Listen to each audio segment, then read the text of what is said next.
Welcome to this explainer.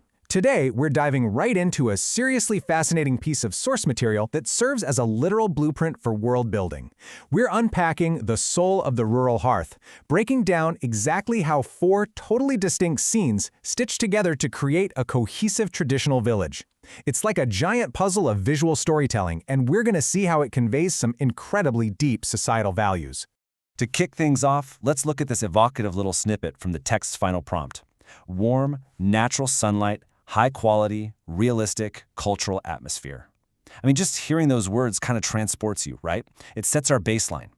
The source doesn't just want us to look at this village, it wants us to actually feel its warmth and authenticity. So, here's our roadmap for today. We'll be examining this village montage through four key thematic pillars: spiritual peace, labor and commerce, family and tradition, and art and craft. After that, we'll see how the whole shebang comes together into one cohesive vision.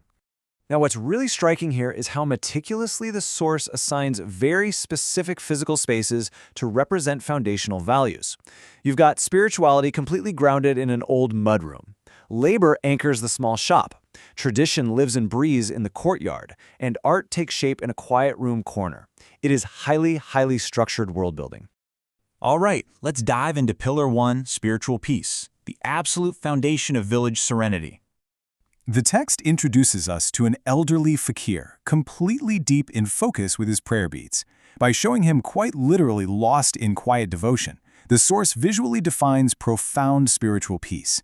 It's using absolute stillness to communicate incredible, profound depth. And it's all in his calm demeanor. That serene smile is the visual embodiment of wisdom. In fact, the text explicitly states that it reflects a lifetime of experience. This single detail grounds the entire village, instantly signaling to us that we're looking at a society built on a foundation of quiet reflection.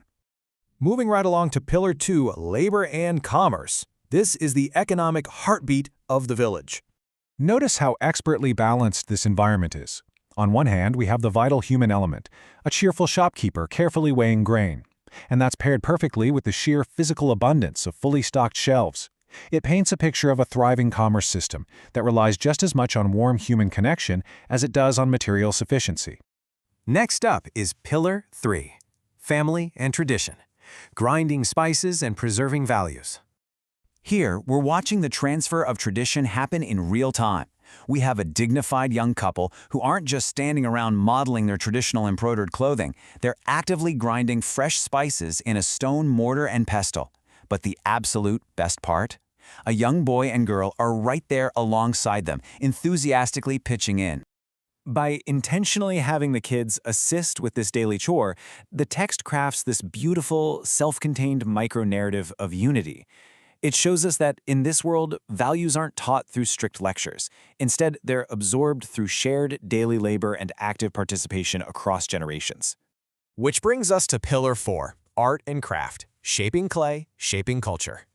By dedicating an entire segment to this elderly potter's deep expertise on the wheel, the text makes a really powerful statement. It's telling us that art and craftsmanship are absolutely as essential to this society's survival as commerce or family. It's all about taking raw, local soil and transforming it into something that's both deeply useful and beautifully crafted. Finally, let's look at a cohesive cinematic vision, bringing all four of these pillars together.